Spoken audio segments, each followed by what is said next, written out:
করছিলেন? না। করেন নাই। আচ্ছা, এবারে ডাকসু নির্বাচন নিয়ে তো মনে করেন হাইকোর্টের থেকে স্থগিত আবার শুরু, এই যে বিষয়গুলো একটা নারীদের মানে নিরাপত্তা, এবং আপনি নির্বাচিত হইলে আপনার প্রতিশ্রুতি বা কী থাকবে, মূল কাজটা কি আপনার নির্বাচিত হইলে? নির্বাচিত হলে আমার প্রথম কনসার্নের জায়গা হচ্ছে নিরাপদ ক্যাম্পাস, কারণ এটা শুধু আমার না, ঢাকা বিশ্ববিদ্যালয়ের সকল শিক্ষার্থীদের একটা কনসার্নের জায়গা হচ্ছে নিরাপদ ক্যাম্পাস। এই জন্য হচ্ছে আমি প্রথমেই ক্যাম্পাসটাকে নিরাপদ রাখবো। এই যে বহিরাগতদের একটা অবাধ চলাচল এবং ভবগুরুদের অবাধ চলাচল, সেটাকে ভবগুরুদের কীভাবে নির্মূল করা যায় এবং বহিরাগতদের কীভাবে নিয়ন্ত্রণ করা যায় সেই লক্ষ্যে কাজ করবে, এবং ক্যাম্পাসটা যাতে সুন্দর থাকে এবং এনভায়রনমেন্টটা যাতে আরও বেশি সুন্দর হয়। আমাদের এখানে দেখবেন পানির ফোয়ারা ছিল, সেটা কিন্তু এখন নেই। তো কীভাবে হচ্ছে আরও বেশি সুন্দর করা যায় এবং আরও বেশি গাছপালা লাগিয়ে ক্যাম্পাসটাকে একটা সবুজায়ন করা যায় সেই লক্ষ্যে কাজ করব।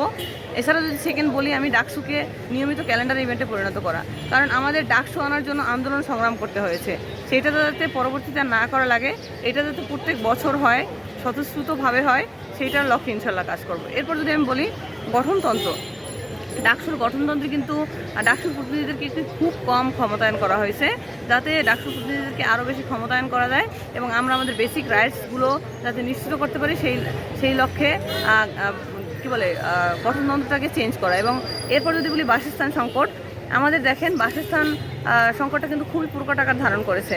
এইটাকে যাতে হচ্ছে 100% বাসস্থান নিশ্চিত করা যায় সেই লক্ষ্যে কাজ করব।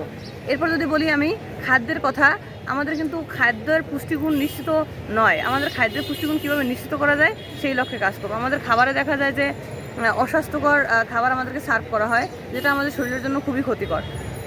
তারপরে হচ্ছে স্বাস্থ্য সুরক্ষায় কাজ করবো। দেখেন আমাদের এত বড় একটা ক্যাম্পাস, কিন্তু আমাদের এখানে কোনো মেডিসিনের দোকান আপনি পাবেন না।